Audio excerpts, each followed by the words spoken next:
What's up with you? That was one of Dirt's favorite lines. So, it's really hard to capture the essence of a person, especially one as special as Johnny. Of course, many of us know of his talents that were displayed on the surface, such as being a great musician and a great athlete. But he was so much more. He was a man of great character, and to me, his life is based on a foundation of two things that I saw him display over and over again. And that is selflessness and pulling out the best in others. Many of you probably have heard of motivational speakers, but Johnny really lived a motivational life. There was something about being in his presence that caused you to want to do better. And he was a great leader, not because of what he said, but by what he did. I seen him inspire those who was getting money in the streets to go legit and get a job because he had a steady job. And he was able to show that you could still have fun and you could still be cool without the stress of constantly looking over your shoulder.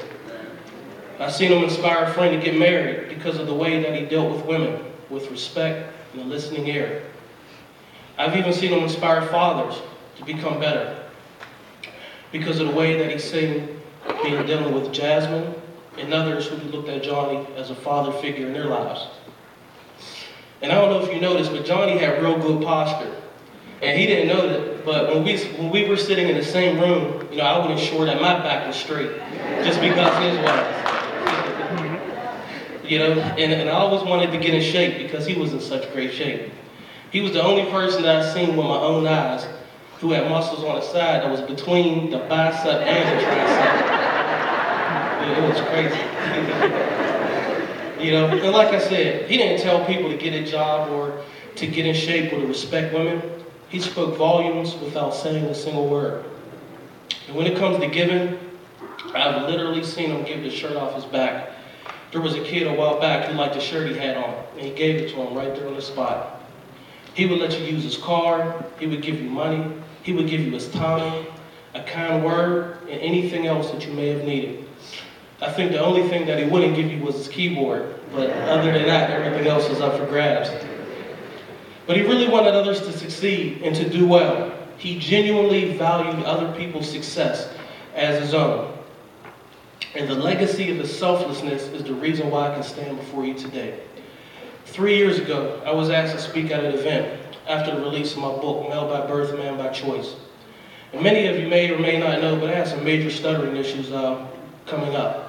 And I felt very uncomfortable about speaking. However, after talking with Johnny about the situation, he said one of his most common phrases, at least that he said to me, and that is, "It's not about you." It's not about you. He said that I would be doing a disservice by not speaking because you never know how my words could touch or change somebody else's life. I have gone from speaking at that event of maybe 60 people at a small organization on the north side to last Monday, I spoke in front of 430 people at the University of North Carolina. And when I was asked to speak here today, I found myself reluctant to do so once again because of the situation. And I had spoken with my brother Jason about it, and he said that Dirt would have said that it's not about you. And that's how his legacy lives on, not through words or thoughts, but through the actions we take day in and day out that reflects the spirit in which he had. Of course, Johnny wasn't perfect, but in many ways, Johnny was a living example of the way that Jesus was here on earth. The Bible says that we are called to give light to the night, and I don't know a person who was able to do that more effectively.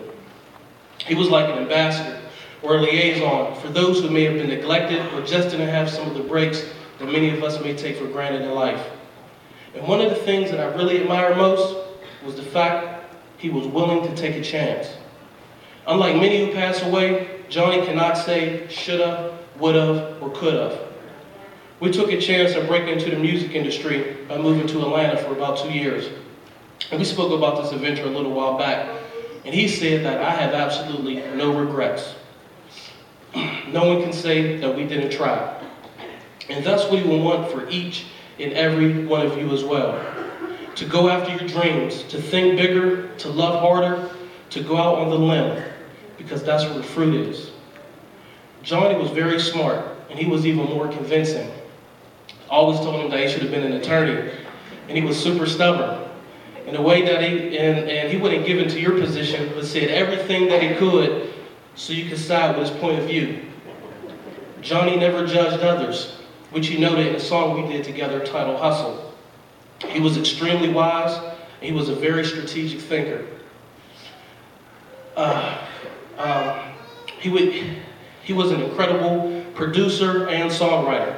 I constantly told him that he was one of my top 5 lyricists, dead or alive. The way he was able to put words together was simply amazing. And to be honest, there was absolutely nothing that John could not do. He was humble, he was fast, he was strong, he was kind, he was forgiving, he was very thoughtful. And even though he wasn't the tallest in stature, his presence would fill a room, and his smile could mend the coldest heart or mend a broken spirit. This is definitely a devastating situation, and there are 2 big forces at work, external and internal.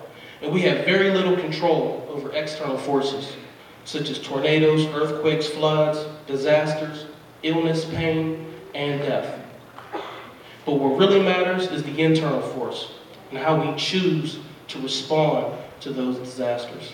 Now, over that, each and every one of us have complete control.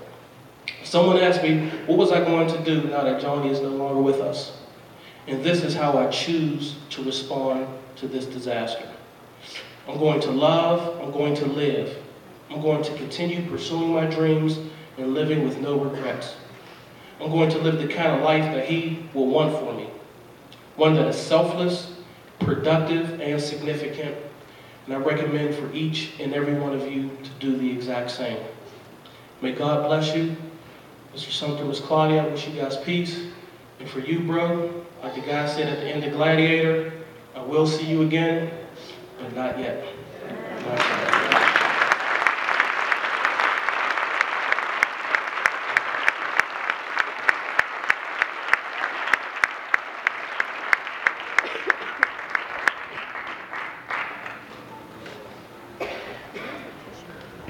Ha ha ha.